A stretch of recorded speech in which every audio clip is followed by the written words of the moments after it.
हम लोग श्री हरिनाम चिंतामणि पुस्तक से पढ़ रहे हैं और आज इसका छठे अध्याय का दूसरा दिन है और ये तीसरे अपराध की चर्चा है, गुरु अवज्ञा। यहाँ पे बात यहाँ पे थी कि व्यक्ति को गुरु स्वीकार करना चाहिए क्योंकि बिना गुरु के व्यक्ति भवसागर से पार जा नहीं सकता। देखिए, भवसागर से पार जाना है ये विचार भी नहीं आ सकता है जब तक कोई भक्तों से सुनता नहीं है कि ये जगत खराब स्थान है। सुनने के बाद भी तो खराब नहीं लगता, सुनने तो नहीं सुनेगा तो वह तो जगत में दुख ही भोगता रहेगा, उसके पास कोई सोल्यूशन नहीं है। भगवान हरि का आश्रय लिए बिना व्यक्ति भवसागर को पार नहीं कर सकता और ये केवल भक्त बताते हैं क्योंकि उन्हें ही पता रहता है, क्योंकि उन्हें भी बताया ही गया है। ओके, बाकी दुनिया में कोई व्यक्ति कुछ भी कार्य कर लेगा उसे मोक्ष नहीं मिलता। तो अब ये सब बातें हुई थी और ये बोला गया था कि गुरु के वर्ण पे विचार ना करके उसकी योग्यता पे विचार करना चाहिए। और कल मैं बताना भूल गया था, लेकिन श्रीमद् भागवतम में इसका वर्णन है, यस्य यन लक्षणः प्रोक्ता, जिसमें जैसे लक्षण दिखते हैं उसको वैसा ही व्यक्ति कहा जाना चाहिए। गौतम ऋषि से एक लड़का उनके गुरुकुल में एडमिट किए जाने के लिए प्रार्थना करा, आया कि हमें आप शिष्य के रूप में स्वीकार करें। तो उन्होंने कहा कि तुम्हारे पिता का नाम बताओ। तो उसने कहा कि मुझे नहीं पता। सत्य बोला। भाई, जो बच्चा गुरुकुल में एडमिट होने के लिए जा रहा है तो क्या उसको कुछ तो इतना तो पता ही होगा ना कि पिताजी का नाम क्या है। तो क्या जाओ माँ से पूछ के आओ। तो माँ से पूछा, माँ का चरित्र ठीक नहीं था, तो माँ ने कहा मुझे भी नहीं पता कि तुम्हारे पिता कौन हैं। तो जा करके वह सीधे गौतम ऋषि को बोल दिया कि मेरी माँ को भी नहीं पता कि मेरे पिता कौन है। अब यह बोलने का सामर्थ्य एक ब्राह्मण का ही हो सकता है। क्या तुम ब्राह्मण हो? कुछ बात बड़ी स्ट्राइकिंग है ना। जिस माँ का चरित्र ठीक नहीं, उसे यह बताने कि इस लड़के का बाप कौन है, वो उस लड़के में गुण है क्योंकि वह किसी ब्राह्मण का गुण लड़का है, तभी वह सत्य बोला। सत्य बोलना बहुत कठिन है।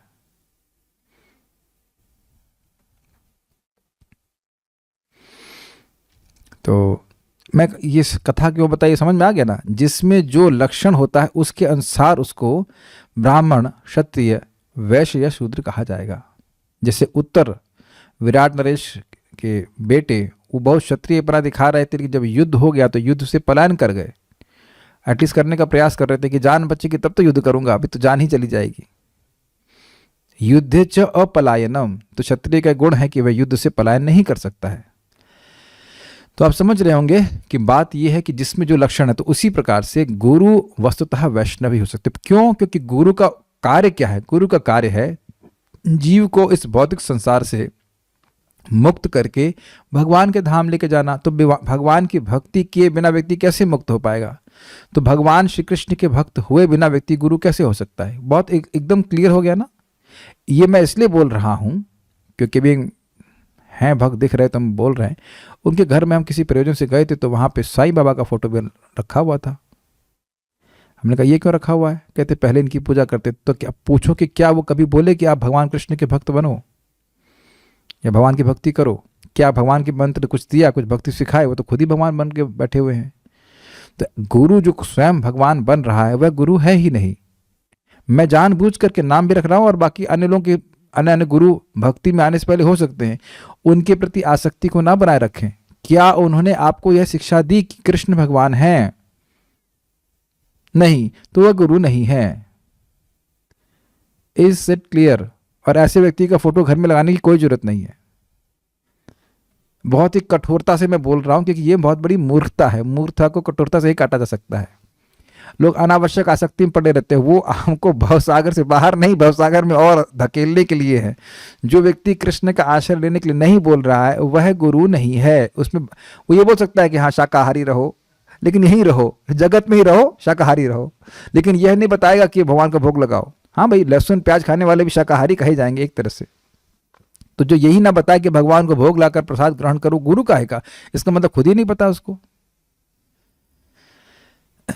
कुछ समझ रहे ना बात? देखिए, मैं वैष्णव की बात कर रहा हूँ, जो वैष्णव मतलब वैष्णव संप्रदाय में जो शिक्षा कर, 4 प्रकार के वैष्णव संप्रदाय, उसमें स्वीकार करे ज्ञान की बात है। भगवान का नाम अनंत है, उनमें से किसी नाम को पुकार रहा है वो ठीक है, श्रद्धेय है, हम वो अलग बात है कि हम उस नाम को नहीं जप कर रहे हैं, दूसरे लोग जप कर रहे हैं, हम कमेंट नहीं कर रहे हैं। लेकिन पॉइंट इज दैट कोई यही ना बताए कि भगवान कृष्ण भगवान है, तो वो गुरु काहे का हुआ?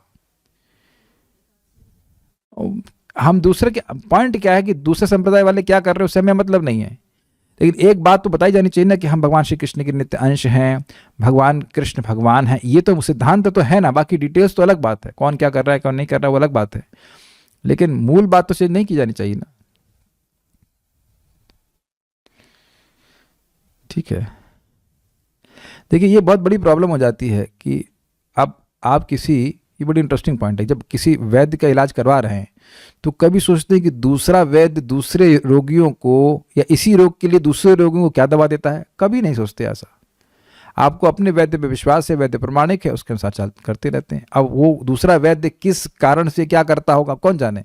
जैसे अब लीवर में कोई समस्या है तो अब कोई भी डॉक्टर बोलेगा घी मत पियो, लेकिन इधर नाहर सिंह जी के हैं ओडल के, वो कुछ ट्रीटमेंट करा के घी पिलवाते हैं, दूध में घी घोल घोल के पिलवाते हैं, लेकिन कुछ समय के बाद, शुरुआत में मना करते हैं लेकिन घोल घोल के पिलवाते हैं। तो अब हर वैद्य क्या करना चाहता है, किस प्रयोजन से करना चाहता है, वो काफ़ी अजीब सा लग सकता है, लेकिन हम उधर उस पर व्याख्या क्यों करें, वो अपनी समझ से कर रहे होंगे जो भी कुछ भी करना है। लेकिन मेन बात यह है कि गुरु भगवान का भक्त होना चाहिए, भगवान श्री कृष्ण का प्रामाणिक भक्त होना चाहिए। सहजिया लोग भी कह देते हैं हाँ कृष्ण भगवान है, लेकिन खुद ही तुरंत मानने लगते हैं कि वो भी भगवान की पत्नी है, भगवान के ये हैं, भगवान के वो हैं। तो प्रामाणिक गुरु होना चाहिए, परंपरा में होना चाहिए। चलिए, ये चर्चा क्यों हो रही है? क्योंकि गुरु अवज्ञा बहुत बड़ा नाम अपराध है।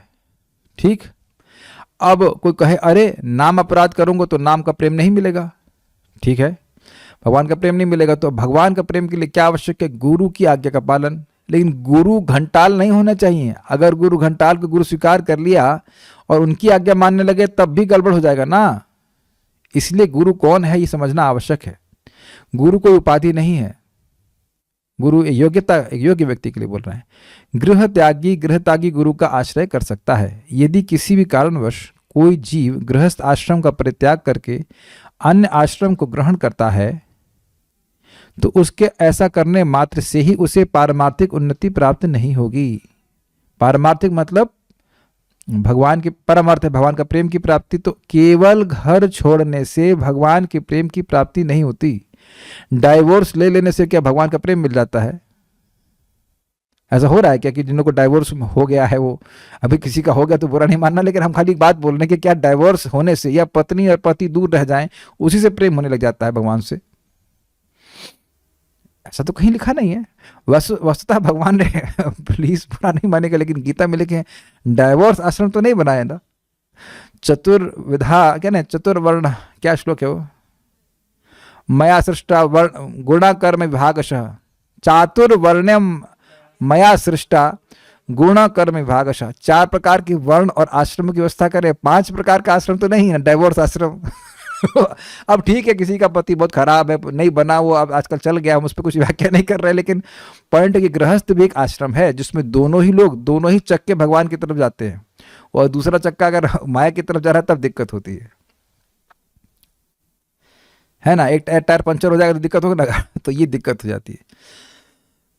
लेकिन बात यह है कि केवल घर छोड़ने से पारमार्थिक उन्नति प्राप्त नहीं होगी। उसे घर छोड़ा, अगर घर भी छोड़ा है तो उसे वैष्णवों का आश्रय लेना होगा। देखिए, अन्य अन्य संस्थाओं में भी लोग अपना घर छोड़ करके चले जाते हैं, रहते हैं, लेकिन आध्यात्मिक प्रगति नहीं होती। और बहुत सुंदर बात परम पूज्य वृंदावन चंद्र महाराज बोल रहे थे, 7वें स्कंद पे एक प्रवचन था, प्रहलाद महाराज की उक्ति है, वनम घर को त्याग कर हरिमाश्रयेत। श्लोक तो भूल रहा हूं, उसका अर्थ यह है कि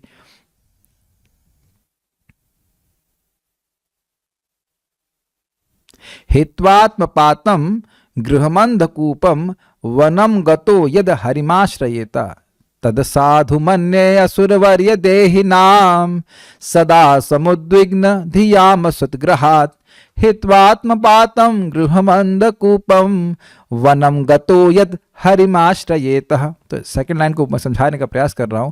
हित्वात्मपातम, जो आत्मा का पतन कराने वाला है, उसको हित्वा, उसको छोड़कर, गृहमंधकूपम, गृह अंधकूप, गृहस्थ आश्रम या गृहमेधी आश्रम कह लीजिए, जिसमें गृहमेधी कहना चाहिए, जिसमें केवल मेधा घर में ही लगी है, भगवान का कोई विचार ही नहीं है, श्रवण कीर्तन कुछ है ही नहीं, तो ऐसे अंधकूप, अंधे कुएं को त्याग देना चाहिए। क्या कह रहे हैं उसके बाद त्याग करके? तो कह रहे हैं वनम गतो यद हरिमाश्रयेत, वन को जाकर व्यक्ति को हरि का आश्रय लेना चाहिए। तो बड़ा सुंदर बात महाराज ने कहा कि देखिए, हरि का आश्रय लेना ये महत्वपूर्ण बात है। अगर घर में रह करके भी व्यक्ति भगवान हरि का आश्रय लेता है, भगवान की सेवा करता है, तो अच्छा है। लेकिन अगर ये हरि का आश्रय नहीं ले रहा है तो संभावना यह है कि वन में जाके गांजा पिएगा। ये देखा जाता है कि वृंदावन में आकर के लोग भी देखा है, दृष्ट है, बीड़ी पी रहे हैं, सिगरेट पी रहे हैं, गांजा पी रहे हैं। तो ये करने के लिए प्रहलाद महाराज नहीं बोल रहे कि वन, केवल वन जाओ, ये नहीं बोल रहे हैं, वन जाकर के भगवान हरि का आश्रय लो। तो आप समझ गए कि केवल घर छोड़ने से पारमार्थिक उन्नति प्राप्त नहीं होगी। जहां जाएंगे वहां मन साथ जाएगा। जैसे जूते के अंदर कंकड़ हो, तो अब कहीं जाएंगे तो अंदर कुछ ट्रबल ही होगी। क्या हो गया? अरे बैठने में भी दिक्कत होती। याद है कभी आप घर में गए हो किसी के, जहां जूता अंदर लाना अलाउड है, तो जूता पहने और अंदर कंकड़ है, तो अब जूते पे प्रेशर नहीं है, लेकिन हमारे पर प्रेशर है। मेरी बात समझ रहे हैं ना? जूते पे नहीं भी खड़े तब भी वो कंकड़ चुभता रहता है। ऐसे ही मन पवित्र नहीं हुआ है तो कहीं जाएगा तो फिर वही बवाल करेगा। उस साधु समाज में जाकर भी असाधु ही रहेगा। Is that okay? वहां जाके पॉलिटिक्स करेगा, झगड़ा करेगा, या होगा कुछ नहीं, खाली बैठेगा तो गांजा पिएगा या कुछ व्हाटएवर समथिंग। ये तो देखा जा रहा है ना।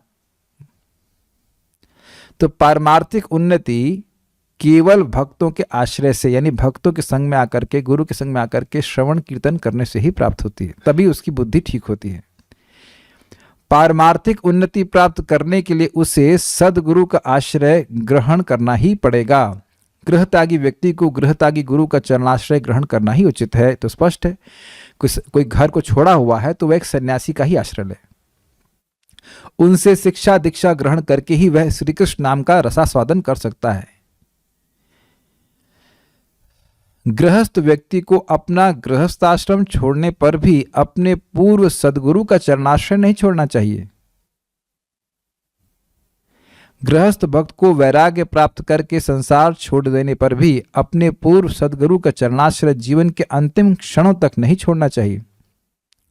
गृहस्थ व्यक्ति गृहस्थाश्रम के सदगुरु का चरणाश्रय ग्रहण कर सकते हैं यदि वह शुद्ध श्री कृष्ण भक्त हों, अन्यथा उसे सुयोग्य त्यागी सदगुरु के चरणों का ही आश्रय ग्रहण करना चाहिए। तो आप देखिए ना, इस्कॉन में दोनों ही प्रकार के दीक्षा गुरु हैं, गृहस्थ भक्त भी हैं या वानप्रस्थी भक्त भी हैं और सन्यासी भक्त भी हैं। ऐसा नहीं सोचना चाहिए कि केवल सन्यासी ही दीक्षा दे सकते हैं, और ऐसा भी विचार है कि सन्यासी दीक्षा नहीं दे सकते, केवल गृहस्थ ही दीक्षा दे सकते हैं। ये भी कुछ लोगों का विचार है। तो दोनों ही प्रकार से बात गलत है। दोनों ही लोग योग्य हैं, दोनों में से किसी से भी व्यक्ति स्वीकार कर सकता है। मैंने पहले बता दिया, जिसकी शिक्षा के द्वारा आपको भक्ति में प्रेरणा मिले उससे हम दीक्षा स्वीकार करते हैं। सदगुरु को प्राप्त करके हरिभजन करते करते हृदय में जब भगवत भावों का उदय होता है तो स्वाभाविक रूप से संसार परित्याग करने से वह वैरागी भक्त बन जाता है। ये बहुत अच्छी बात है। देखिए, कर्म छोड़ने नहीं पड़ते हैं, कर्म छूट जाते हैं। भगवान की भक्ति करने से सहज रूप से भगवान की भक्ति का आस्वादन जीव को होने लगता है। जब वह ऐसा आस्वादन करने लगता है तो स्वाभाविक रूप से, नैसर्गिक रूप से उसको वैराग्य होता है।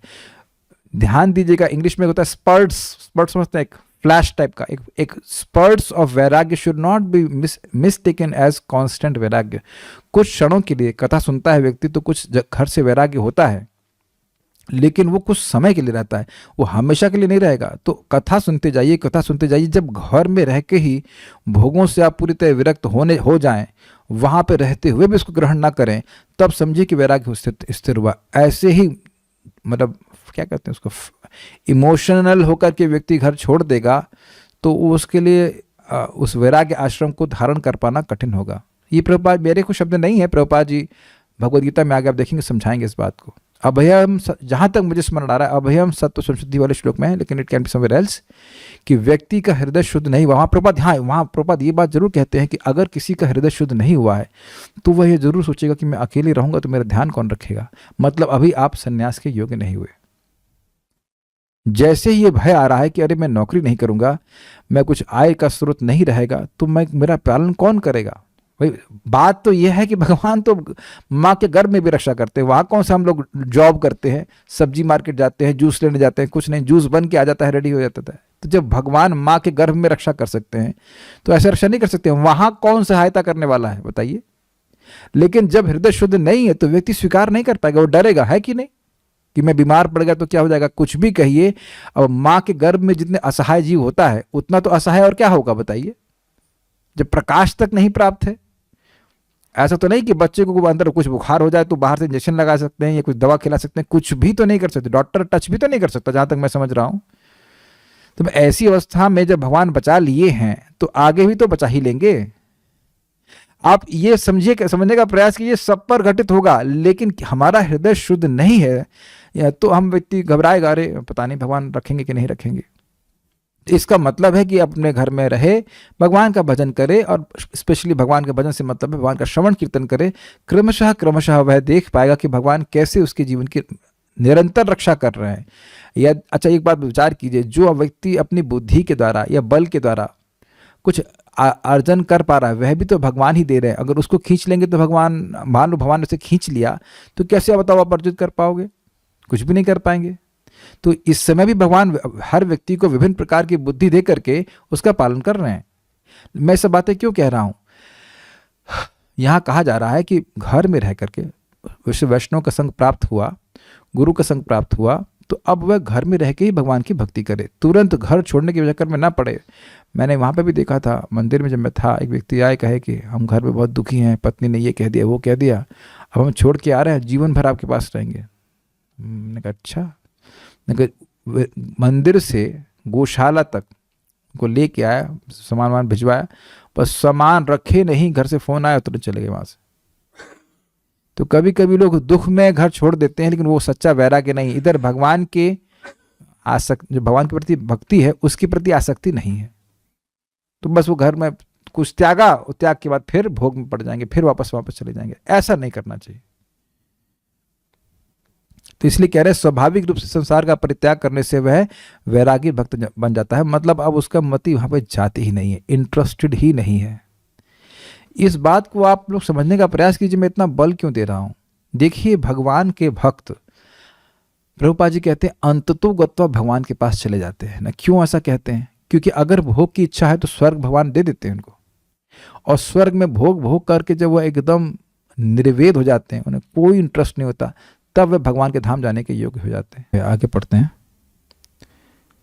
जो वैराग्य आश्रम ग्रहण करेंगे वे वैरागी सदगुरु का ही चरणाश्रय ग्रहण करेंगे। वैराग्य आश्रम ग्रहण कर लेने के बाद उस व्यक्ति को चाहिए कि वह वैरागी गुरु का ही चरणाश्रय ग्रहण करे, क्योंकि वैरागी गुरु के चरणों का आश्रय ग्रहण करने पर उसे वैराग्य की शिक्षा प्राप्त होगी। शिक्षा देने के लिए जो गुरु कल्पतरु के समान होते हैं, जो कि विभिन्न प्रकार की शिक्षा प्रदान करते हैं। शिक्षा देने के लिए तो गुरु कल्पतरु के समान होते हैं, जो कि विभिन्न प्रकार की शिक्षा प्रदान करते हैं। एक इंटरेस्टिंग बात है कि वैराग्य की भी शिक्षा ली जाती है, गृहस्थ आश्रम में रहते हुए भी वैराग्य की शिक्षा ली जाती है। बहुत ध्यान से सुनिए, व्यक्ति को गृहस्थ आश्रम किस लिए दिया गया है, उससे निकलने के लिए। गृहस्थी को जीवन भर करने के लिए नहीं कि मरते तब तक वो गृहस्थी में ही पड़ा रहे। देखिए सन्यास मना किया गया है, लेकिन वानप्रस्थ नहीं मना किया गया। Is it okay? और ये दुख के लिए नहीं, ये सुख के लिए है, ये सुख के लिए है। गृहस्थी में ये प्रवृत्ति होती ही है लोगों की कि वो इकट्ठा करते जाते हैं। प्लीज रेज हैंड्स कि अगर ऐसा नहीं करते घर में, तो गृहस्थ लोगों की बात कर रहा हूं मैं। वैसे तो हमने ब्रह्मचारी आश्रम में देखा था, वहां भी कुछ लोग ब्रह्मस्थ मूड में होते हैं, मतलब है ब्रह्मचारी लेकिन इतना सामान भर लेंगे, यहाँ तक कि बर्तन भी भर लेते हैं कि मतलब थोड़ा सा संदेह होने लगता है कि गृहस्थ है कि ब्रह्मचारी है। हम अपने आश्रम में इसके बहुत विरोधी थे, कम सामान रखो। इधर अपने इस वाले आश्रम में भी सामान निकालते रहते, पता नहीं गृहस्थ की कुछ ऐसा सिस्टम होता है कि आ ही जाता है कुछ गिफ्ट से, कुछ ऐसे करके अब भर जाता है सामान, बाहर निकालिए, 6 महीने से कुछ इस्तेमाल नहीं किया, बाहर निकालो, वो आगे जीवन में भी इस्तेमाल नहीं करने वाले। कल एक व्यक्ति कैमरा ला के दिए हमको, हमने कहा मत दीजिए, अब इसमें मेरी मती लग जाएगी, इसे कैसे यूज़ करना है, कैसे यूज़ करना है, जो है वो बस उसी में संतुष्ट है। It's like that. कितने ही बर्तन भांडे पड़े रहते हैं, उसका उपयोग नहीं होता, बस वो वैसे सजे रहते हैं यूज़ के बाद। तो क्या वैराग्य होगा बताइए? जब बर्तन से वैराग्य नहीं हो रहा है तो जगत से कैसे वैराग्य होगा? Use only things which are meant for you. बड़ा सिंपल टेक्निक बता रहा हूँ, अगर अप्लाई कर सकें तो मजा आ जाएगा। गृहस्थ होते हुए भी ये सोचें कि प्रभु जी, मतलब माता जी से सोच सकते हैं, ये प्रभु जी सोच सकते हैं कि हम, मान लीजिए कि 4 लोगों का फैमिली है तो हम सभी लोग ब्रह्मचारी हैं। अभी बड़ी अजीब सी बात लगती है लेकिन हम ऐसे ही सोचते हैं, उससे बहुत आसानी से जीवन चलता है। जब हम 24 लोग रह सकते थे ब्रह्मचारी आश्रम में, बहुत छोटे से क्षेत्र में, तो इसी दो कमरे के स्थान में 2 लोग क्यों नहीं रह सकते? हम लोग एक रूम में 8 लोग रहते थे, आपको पता है, ऑलमोस्ट लाइक दिस मच, कई साल तक रहे। और एक बस में 1 महीने के लिए 9 लोग, छोटी सी बस में रह सकते हैं 9 लोग एक छोटी सी बस में। आप देखे होंगे बस पलटे वाली बस। So it is all possible, it is all possible. और ऐसा भी नहीं है, मेरी माँ बता रही थी, जो क्या होता है कैडेट क्रॉप्स, नहीं क्या एनसीसी होता है ना, तो उसमें भी, हाँ उसमें भी तो लड़कियां जाती हैं, वो सब टेंट तंबू में कहाँ कहाँ रहती, सब साथ में रहती कि नहीं। गृहस्थ को लाइसेंस नहीं दे दिया गया फैलने का, क्योंकि टाइम नहीं दे रही है माया बहुत जीने के लिए। मेरी भाषा समझ में आ रही है ना? गृहस्थी में यह नहीं बोला गया कि मरोगे नहीं। हमारे एक मित्र की पत्नी 3 दिन में मर गई थी शादी के, उसके बाद फिर वो शादी कर ली, दूसरी वाली जी गई। कहने का मतलब है कि ये तो नहीं बोल रहा है कि आप गृहस्थी में चले गए तो आप मरेंगे नहीं। Is it not? बस ये ट्रिक ले लीजिए कि हम लोग ब्रह्मचारी आश्रम की तरह रह रहे हैं, सिंपल लाइफ, एंड देन सी आप कितनी ही मैं ये क्यों बोल रहा हूं, जब साधना करते रहेंगे, हरि कीर्तन हरि कथा करते रहेंगे और उसको अपने जीवन का फोकस बना के रखेंगे, ये करना है, ये ऑप्शनल नहीं है, ये करना है। अब कभी भी कोई काम आ जाए अलग बात है, लेकिन ये करना है, ये ही करने के लिए है और किसी चीज के लिए नहीं। तब हम गृहस्थ आश्रम में, नहीं तो मेधा घर में चलेगी। मेधा को घर में नहीं जाने देना है। ना, तुम यहाँ कहाँ जा रही हो? तुम घर में जा रही हो? ना, इधर रहो। भगवान की सेवा में, भगवान की कथा में के द्वारा ही यह संभव होगा। मैं बार बार बोल रहा हूं। और अगर दोनों लोग डिवोटी हैं तब तो आपके पास स्कोप है ही नहीं कुछ और बहानेबाजी करने के लिए। मैं मान लो पति भक्त नहीं तो अलग बात है, लेकिन अगर पति और पत्नी दोनों भक्त हैं, then they should be in that mood, they must be in that mood. बहुत सुख रहता है, बहुत शांति रहती है। खूब अच्छे से जप करना है, खूब अच्छे से कथा सुननी है, जप करना है और भगवान का प्रसाद ग्रहण करना है। ये 3 चीजें करनी, इससे पूरा कृष्ण भावनामृत आपका फिक्स हो जाता है। ये मेरे शब्द नहीं है, श्रील प्रभुपाद जी समझाते हैं। Chanting the holy name, hearing Hari कथा एंड साधु संग, साधु सेवा, नाम संकीर्तन, सर्व जीव दया, यही भक्त आचरण। तो सिंपल सी बात है, ऐसे करके चलना है तो जीवन बहुत आसानी से चल जाएगा। और जैसे, हाँ तो हम क्यों बोल रहे थे, ऐसा करने से हृदय शुद्ध होता जाता है। यद्यपि व्यक्ति गृहस्थी में है, वो वस्तुतः गृहस्थी में नहीं रहता, बिल्कुल उसका वो चित्त जो है भगवान की तरफ लगा रहता है। और नहीं तो लोग सोचते हैं हम तो गृहस्थ हो गए, हमको तो अब लाइसेंस मिल गया है टीवी देखने का, ये देखने का, वो देखना चलता है गृहस्थी में। अरे कब तक चलाओगे? फिर दोबारा जन्म लेना पड़ेगा, फिर चलना पड़ेगा। ऐसा करता करते व्यक्ति के लिए वानप्रस्थ को स्वीकार करना बहुत सहज होता है।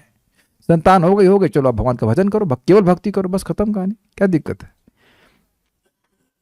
It will very easy to snap at 50 साल की उम्र में वानप्रस्थ में प्रवेश करना बहुत आसान होगा। यहां तो लोग मर जाते नहीं होते। तो बातें आप समझ ही रहे होंगे मैं क्या कहना चाहता हूं। दीक्षा और शिक्षा, तो ये हम इससे बात कर रहे थे इस बात पे कि वैराग्य की शिक्षा भी मिलती है, तो वैराग्य संग और भी बहुत सारी बातों की शिक्षा मिलती है। जैसे ये सब बातें शिक्षा में बताई जा रही हैं कि कैसे जीवन जीना चाहिए गृहस्थ आश्रम में भी, है ना। ऐसा तो नहीं सुबह उठ के बस सुबह उठे लाइसेंस मिल गया कि अब 8 बजे आपका ब्रह्म मुहूर्त शुरू होता है। कौन बोल रहा है? भगवान श्री कृष्ण तो 16,108 अत्यंत सुंदर पत्नियों के बावजूद वो सुबह उठते हैं, एक भी पत्नी नहीं पकड़ पाती उनको। 16,108 मिलकर नहीं पकड़ पा रही हैं, और यहां कोई एक पत्नी की तरह पकड़ा जाए तो दिक्कत है ना।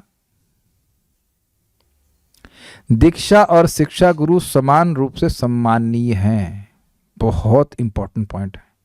शिक्षा और दीक्षा के भेद से गुरु दो प्रकार के होते हैं। अतः जो व्यक्ति उस परमार्थ धन को प्राप्त करना चाहते हैं वे शिक्षा गुरु व दीक्षा गुरु दोनों को बराबर सम्मान प्रदान करते हैं। दीक्षा गुरु श्री कृष्ण नाम प्रदान करते हैं, जबकि शिक्षा गुरु भजन तत्व की शिक्षा देते हैं, यानी भजन कैसे करना चाहिए। सभी वैष्णव हैं, उनका यथा योग्य सम्मान करना चाहिए। वैसे भी ये छोटा भक्त है, ये बड़ा भक्त है, ये सब करना, ये सभी अपराधी आता है। लेकिन हाँ, हम हर व्यक्ति से शिक्षा ग्रहण नहीं कर सकते हैं। कोई अभी नया नौ शिक्षा भक्त है या कनिष्ठ भक्त है तो वह हमको शिक्षा नहीं दे सकता है, लेकिन ध्यान देने का प्रयास करें। ध्यान क्या देंगे, जीवन में देखेंगे ही। अब इस्कॉन की हम बात करें तो दीक्षा गुरु से आप कितना ही मिल पाते हैं? क्या दीक्षा गुरु हम देख पाते हैं कि आप जप कर रहे हैं कि नहीं कर रहे हैं, कि माया में है कि नहीं है? तो उत्तर है बड़ा स्पष्ट, नहीं, मेरे भी दीक्षा गुरु नहीं देख पाते। It is impossible, it is impossible. तो ये सिस्टम है कि तो काउंसलर हों या भक्त हों, जो हमसे कुछ जिसके प्रति हमारी कुछ गुरु बुद्धि हो कि भाई हमसे श्रेष्ठ हैं, अधिक अनुभवी हैं, उनके मार्गदर्शन में हम चलते चलें। देखिए, मार्गदर्शन कोई ऐसा नहीं कि सर पे तलवार लगी हुई है। ये मैं सिंपल सी बात बता रहा हूं।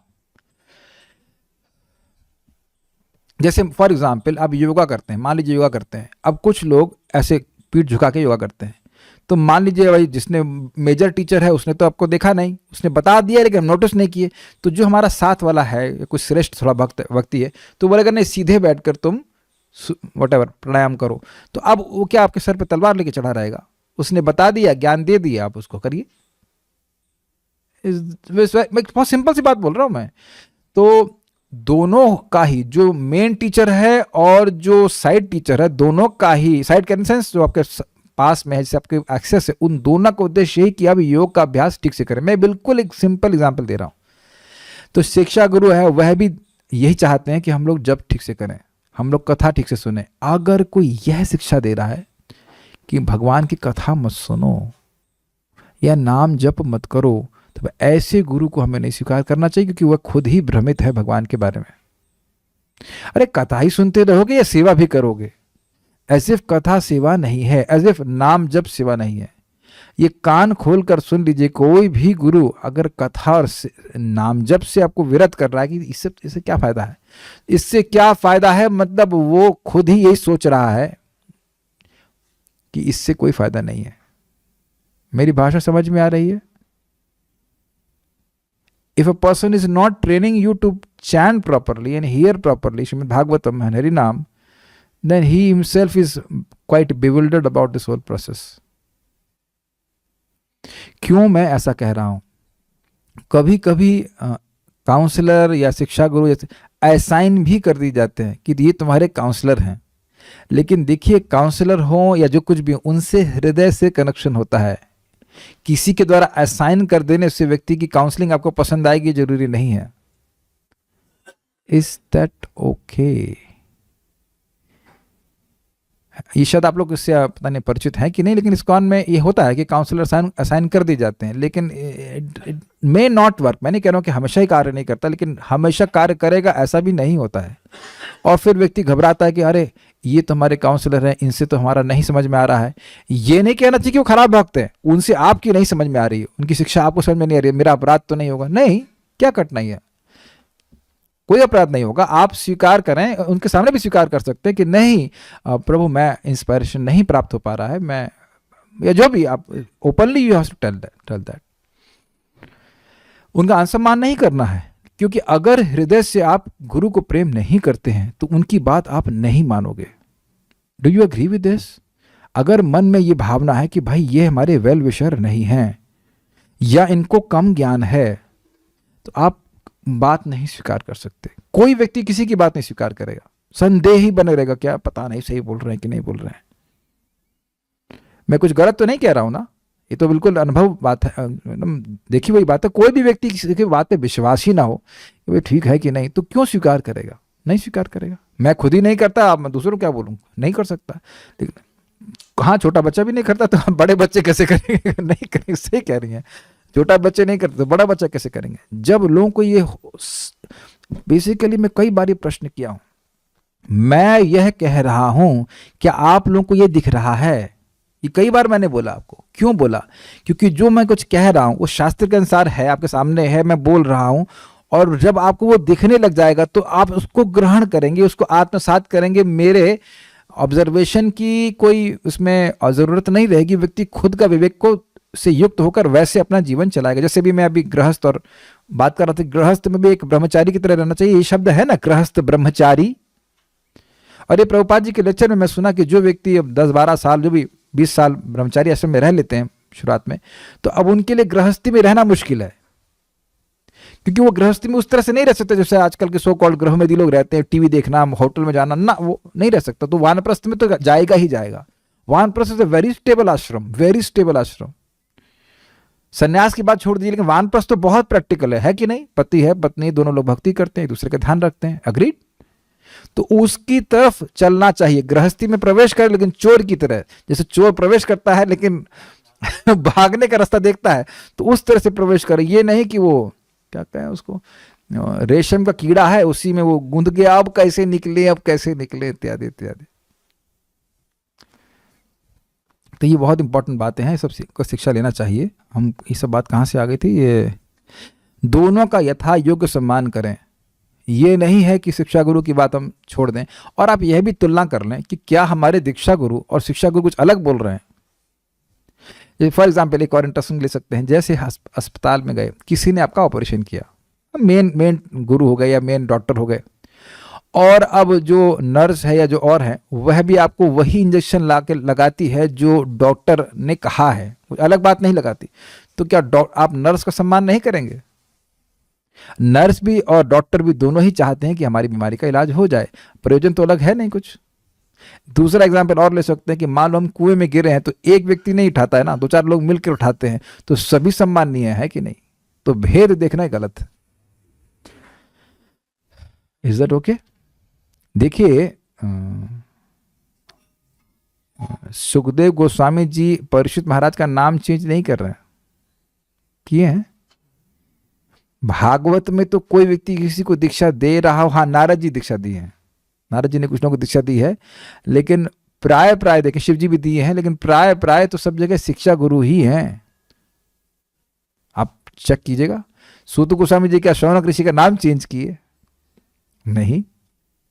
कितना सम्मान दे रहे हैं जरा देखिए। सुखदेव गोस्वामी आप पढ़ चुके हैं, सुखदेव गोस्वामी जी आए थे तो साष्टांग दंडवत प्रणाम किए, और उसके बाद फिर उनको बिठाए और फिर प्रणाम किए। परीक्षित महाराज पूरे विश्व के राजा हैं, तो वहाँ तो सुखदेव गोस्वामी जी उनको, हाँ ठीक है तुम्हारा नाम आज से व्हाटएवर पुरुषोत्तम दास, ऐसा कुछ नाम भी नहीं चेंज किए ना।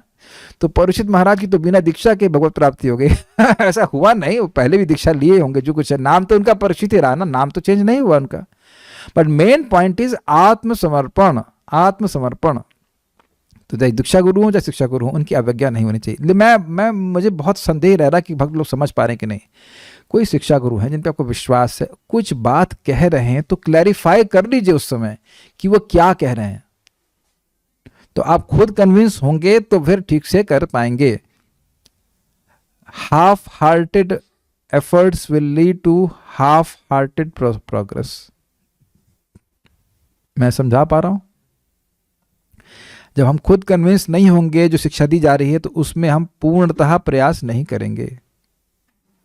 किसी भी चीज को लेकर के, किसी भी चीज को ले लीजिए, आप कोई विद्या ले लीजिए, खाना बनाना हो, चाहे वो योगा हो, चाहे भक्ति हो, चाहे कुछ भी हो, अगर व्यक्ति कन्विंस नहीं है तो वो हाफ हार्टेड ही करेगा उसको।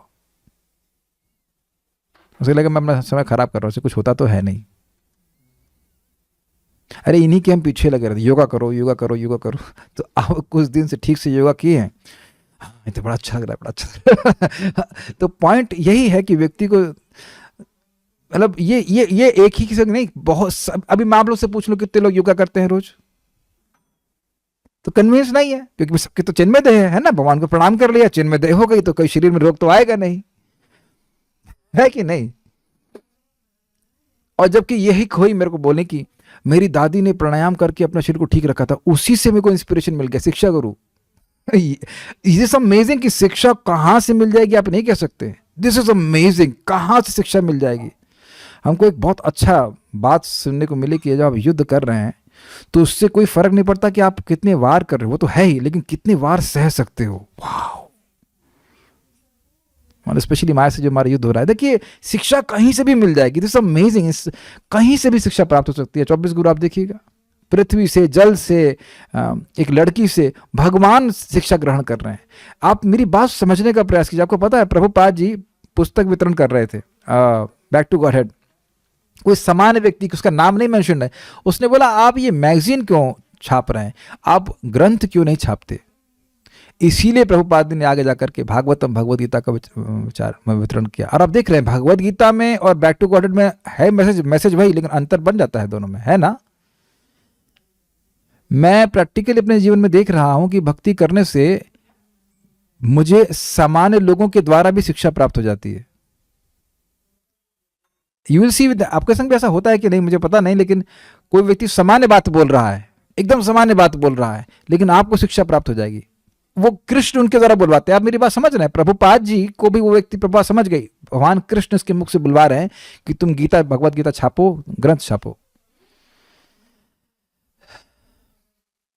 तो चीजें कुछ करने से बात स्वीकार करें कि हमारे हित चाहते हैं। इन्होंने भी स्वीकार किया कि हमारा हित चाहते हैं, कोई हमको पनिशमेंट देने के लिए नहीं बोल रहे हैं, तो फिर हाँ कह रहा तो लाभ हुआ। अब जब एक बार आपको लाभ होना शुरू हो जाता है गुरु की बात सुन करके, तो फिर आपका खुद का विश्वास होता है। ध्यान दीजिएगा कि जो प्रभुपाद जी बोल रहे हैं, जो प्रभुपाद जी हम सभी के मुख्य शिक्षा गुरु हैं, he is telling us realized knowledge. मैं एक बात बोल करके इसको पढ़ करके फिर बात बोल के रुकता हूं। संप्रदाय के आदि गुरु की शिक्षाओं को अवलंबन करके आचरण करें। वैष्णव संप्रदाय के सभी आचार्य शिक्षा गुरु के रूप में प्रतिष्ठित हैं। ध्यान दीजिएगा क्या लिखा जा रहा है, किंतु जो आदि आचार्य हैं वे गुरु शिरोमणि। समझ में आया। प्रभु हमारे संग देखें तो हम लोग के इस्कॉन के संप्रदाय आचार्य कौन है, शिला प्रभुपाद जी हैं। तो प्रभुपाद जी मुख्य शिक्षा गुरु हैं। उसके बाद ऐसा नहीं कि कोई आचार्य नहीं है, उनके शिष्य हैं और वह भी भक्ति का आचरण कर रहे हैं, तो उनसे भी शिक्षा प्राप्त होती है। और वह हमें प्रभुपाद की शिक्षा को ही समझाते हैं, ऐसे समझाते हैं कि हमको समझ में आ जाए। आप बहुत बार देखेंगे कि प्रभुपाद जी के तात्पर्य होते हैं और भक्तों को समझ में नहीं आते हैं, तो वह समझाए जाते हैं। अच्छा प्रभुपाद जी ये कहना चाहते हैं, तो प्रभुपाद की बात से अलग नहीं बताया जा रहा है। तो गुरु शिरोमणि हम लोग के कंटेक्स्ट में कौन है, श्रील प्रभुपाद जी, वह हमको समझा रहे हैं। और उसके पूर्ववर्ती जो आचार्य है वह भी हमको समझा रहे हैं। लेकिन हमको दोनों बातों लेकर चलनी पड़ेंगी कि प्रभुपाद जी पूर्ववर्ती आचार्यों को कैसे समझ रहे हैं। क्या हम लोग भागवत में ऐसा नहीं होते हुए देखते कि प्रभुपाद जी कैसे पूर्ववर्ती आचार्य को समझा रहे हैं। मैं जब पूर्ववर्ती आचार्यों की टीका पढ़ता हूं तो मैं यह भी देखता हूं कि प्रभुपाद जी उसको कैसे समझे हैं। अब समझा पा रहा हूं कि बात नहीं। How Prabhupad is understanding Shridhar Swamipad, is it okay. तो ये सब बातें हैं, इस प्रकार से हमने को स्वीकार करना होगा।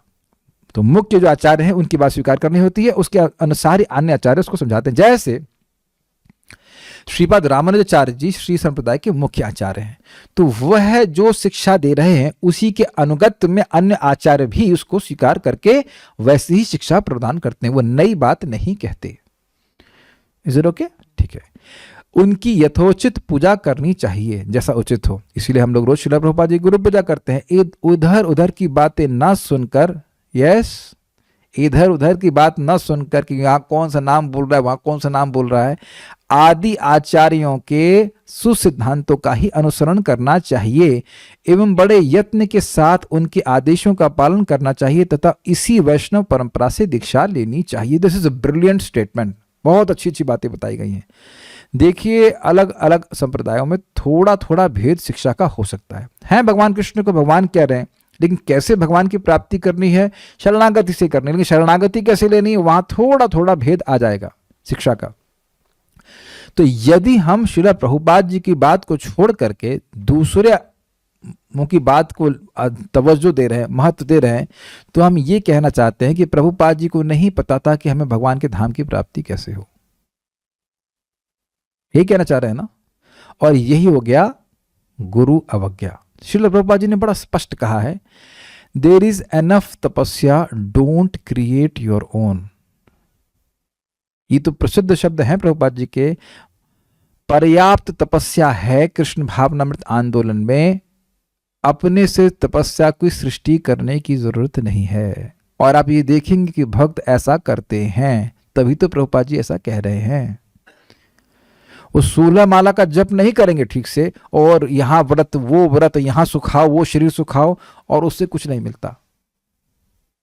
नियमित रूप से रोज 16 माला का जप, आप बताइए क्या ये चैलेंज नहीं है कि आप रोज कंसंट्रेटेड जप करें, प्रयास करें 16 माला का। कभी शरीर खराब रहता है, कभी घर में कुछ परेशानी होती है, कभी ये होता है, कभी वो होता है।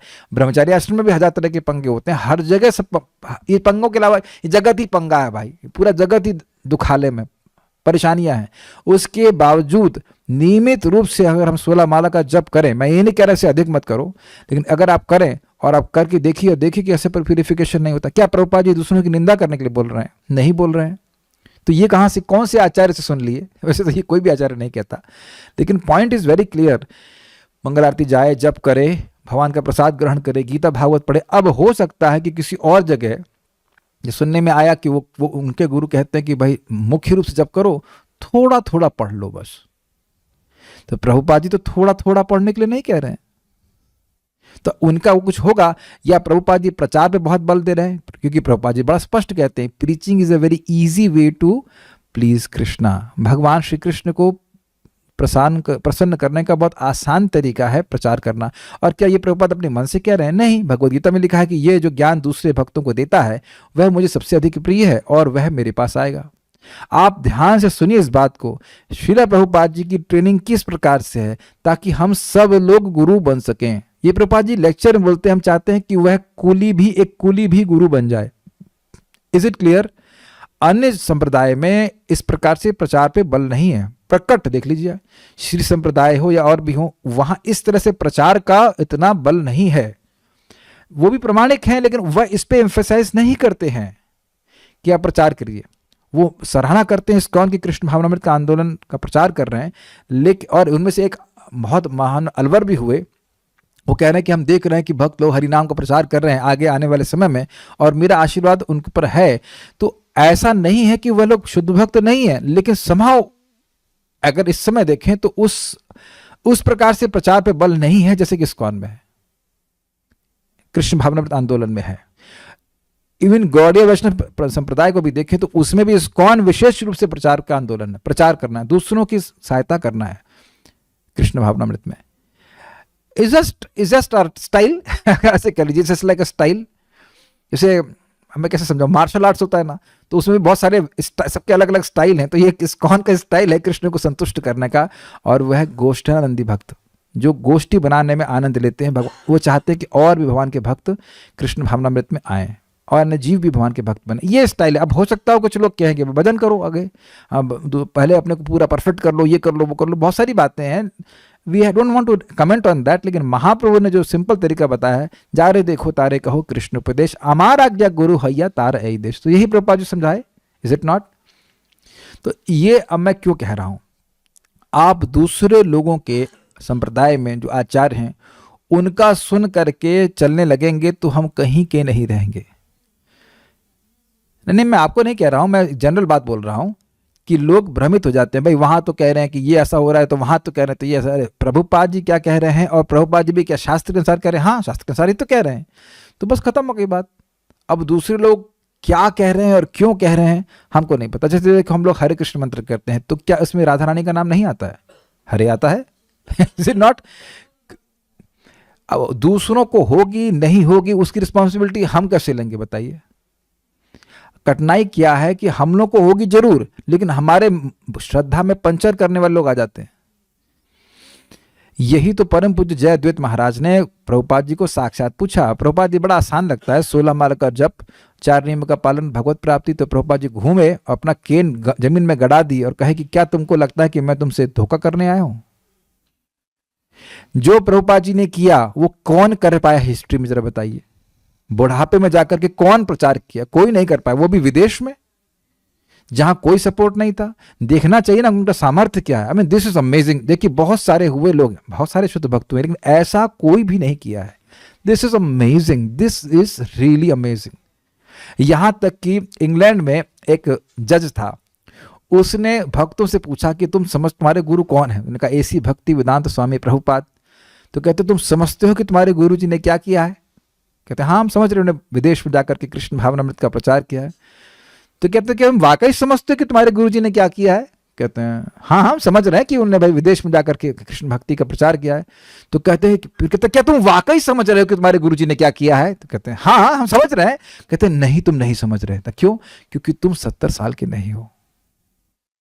कहले मैं 70 साल का हूं और मैं समझ सकता हूं कि 70 साल का होने का क्या मतलब होता है, और ऐसी अवस्था में विदेश जाकर के पूरे विश्व का एक आंदोलन खड़ा कर देना, जैसे बियॉन्ड एनी कैपेसिटी, हो ही नहीं सकता है। मैं खुद देखता हूं कि सब टीकाओं को कुछ अनुवाद करना समझना ये कितना कठिन कार्य है। इसके संग में मैनेजमेंट तो कर ही नहीं सकता। और प्रभुपाद जी पूरे विश्व के आंदोलन को चला रहे थे। It is beyond our capacity to understand. तो मैं इस बात पे फोकस कर रहा हूं कि अपने जीवन में एक जीवन आप प्रभुपाद जी को दे दीजिए। मैं एक और बात कहना चाहता हूं, उसमें कठिनाई क्या है? दुनिया में कितने लोग क्या क्या आर्मी में जाते हैं, मर नहीं जाते हो, जवानी में मर जाते, तो अपना जीवन दे रहे हैं ना सर, किसी सरकार को दे रहे हैं, किसी कुछ दे रहे हैं, उसे क्या मिल जाएगा उनको? हाँ बहुत अच्छी बात बोल रहे हैं कि पेंशन मिल जाएगी बस, और तो नहीं कुछ मिलेगा। मेरा किसी के सैनिक बनने के अगेंस्ट कोई बात नहीं बोल रहा, मैं कह रहा हूं कि लोग अपना जीवन समर्पित कर ही रहे हैं। एक व्यक्ति मुझे मिले थे मेरे ऑफिस में, पहले जब मैं मंदिर में सेवा कर रहा था, वो कह रहे थे कि एक व्यक्ति को ऊपर उठाने के लिए, धनी बनाने के लिए वह सुबह 6 बजे से लेकर अगले दिन सुबह 3 बजे तक काम किए हैं। 12-12 घंटे तो नॉर्मल था। तो जीवन समर्पण हुआ कि नहीं? और जब वो व्यक्ति धनी हो गया तो दूध की मक्खी की तरह व्यक्ति को बाहर निकाल दिया।